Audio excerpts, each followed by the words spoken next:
Sabe, o universo funciona com base em algumas regras, leis invisíveis, tipo a gravidade, que a gente conhece bem. Mas existem outras, e entender como elas funcionam, olha, isso pode de fato mudar a vida de uma pessoa. E isso nos leva a uma pergunta que, nossa, acho que todo mundo já se fez em algum momento, né? Por que a vida às vezes parece uma luta? Uma briga constante, cheia de dificuldades e atritos? Pois é, a resposta para isso talvez esteja naquilo que não ensinaram para a gente na escola. Sabe, a gente aprende sobre a lei da gravidade, a lei da ação e reação, mas e a lei da vibração? Ou a lei da atração? Pois é, elas também regem a nossa vida, mesmo que a gente nem perceba. Então, o ponto principal é este. O universo tem regras, tem um jeito de funcionar. E quando a gente vive remando contra essa maré, o que acontece? Atrito, dor. Mas a boa notícia é que dá para aprender a fluir junto com elas. E para começar a entender isso, a gente precisa ir para o princípio básico, a base de tudo, que é a ideia de que tudo, absolutamente tudo, vibra. Olha, eu sei que isso pode parecer meio esotérico, né? Mas a própria física quântica fala uma coisa bem parecida. Se a gente for olhar lá no nível subatômico, nada é realmente sólido. Tudo, inclusive a gente, é uma massa de átomos cheia de energia. E mais, está tudo conectado. Essa citação aqui resume a ideia perfeitamente. Tudo no universo se move, vibra e viaja em padrões circulares. O que isso quer dizer? Simples.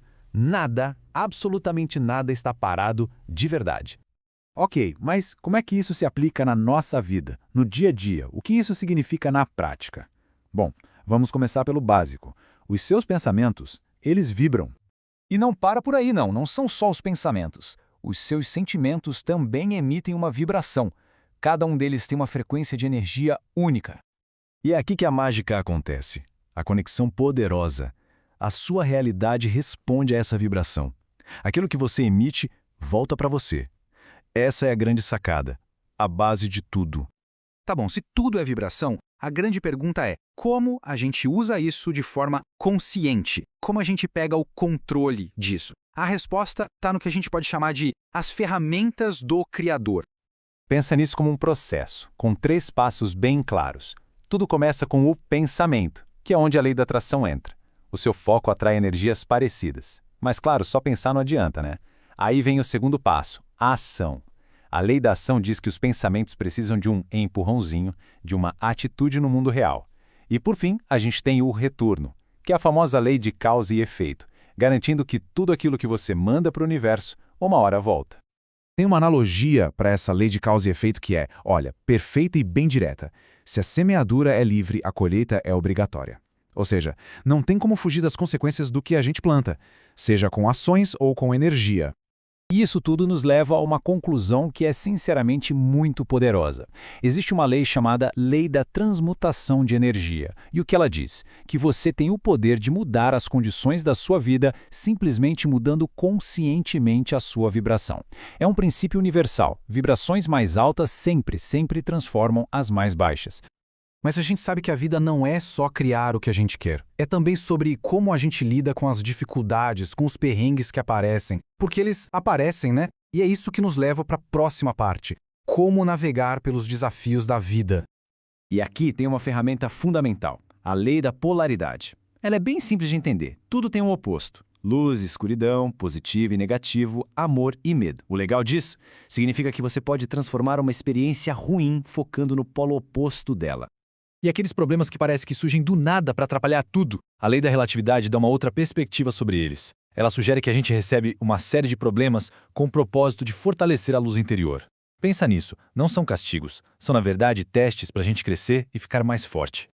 E por fim, tem a lei do ritmo. Ela ensina que a vida se move em ciclos, que nem as estações do ano. Tem primavera, verão, mas também tem outono e inverno. Tem altos e baixos. Entender isso ajuda demais a passar pelas fases de baixa sem tanto sofrimento, sem resistência, sabendo que, assim como o inverno, elas também vão passar. Então, beleza. Como é que a gente junta tudo isso? Como a gente coloca em prática? A chave para isso está no nosso último ponto, vivendo em harmonia. Para a gente se alinhar com esse fluxo do universo, existem algumas chaves bem práticas. A primeira é a gratidão. Sentir de verdade a gratidão pelo que já existe para atrair mais disso. Depois, o desapego. Amar sem aquela necessidade de posse, entendendo que tudo é passageiro. A aceitação, que é basicamente parar de brigar com a realidade, com o que é. E por último, o perdão. Perdoar é liberar uma energia tóxica e pegar seu poder de volta. Percebe? O objetivo final não é tentar controlar o universo, forçar as coisas a acontecerem. É muito mais sobre se mover em harmonia com o fluxo dele. É um poder muito mais sutil, mas que no final das contas é infinitamente mais eficaz. E talvez a mensagem mais profunda de todas seja essa aqui. É na sua resistência ao que você é que reside o seu sofrimento. O que isso significa? Que a dor, na maioria das vezes, não vem do que acontece com a gente, mas da nossa briga interna contra o que acontece. E isso tudo deixa a gente com uma pergunta final, que é bem poderosa. Se a vida é um fluxo e resistir a ele causa dor, a escolha está na mão de cada um. Então a pergunta é: com qual fluxo você vai escolher viver?